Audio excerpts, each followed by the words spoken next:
Hey you guys, it's Alicia here with Keller Williams South Tampa, coming at you again for another Millennial Monday. As always, thank you so much for tuning in. I super appreciate you guys. So today we're actually going to turn our attention away from millennials for a second. I know, it's like shocking that we can do that, right? We're able to pay attention to things that aren't ourselves, contrary to popular belief. I got a request to make a video from a friend of mine who is interested in me making a video on downsizing. So let's talk about that a little bit today. Kind of actually circles back to the first time home buyer if we think about it. We're just skipping a couple of steps and going right back to the small house, right? So prior to the 1950s, the average single family household was actually about 1,000 square feet.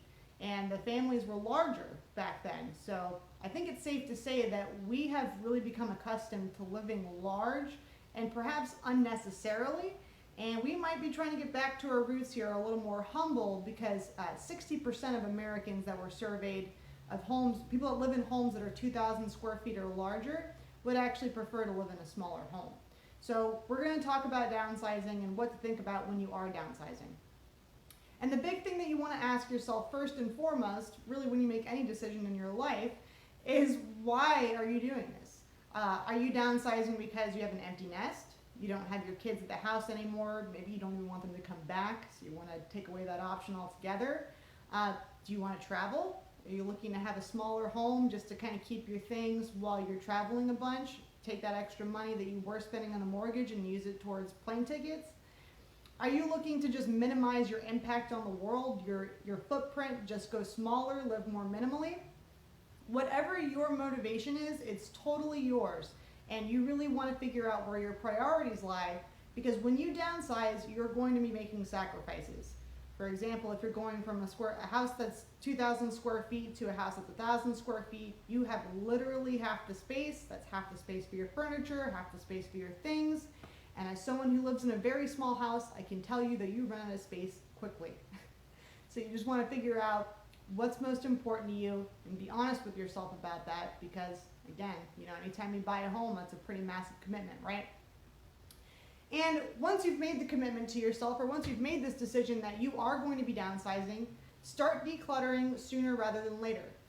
You really don't want to find yourself in a position where you're trying to unload a bunch of your stuff very quickly, desperately, because you have to get into your new place and you potentially end up losing value in things that you could have actually sold and made some money on or gifted to friends or relatives. You don't want those things to end up in the trash, and you don't want to be overwhelmed when it comes to moving into your new house, okay? So declutter sooner rather than later. And another tip that I would suggest is perhaps to try renting. Maybe you sell your house and you've got a little bit of equity in it, maybe you got a lot of bit of equity in it, and perhaps you want to move directly to another house, no worries. If you're concerned that this might not be the best bet for you, if you really don't know if you can handle living in a smaller space, try it out.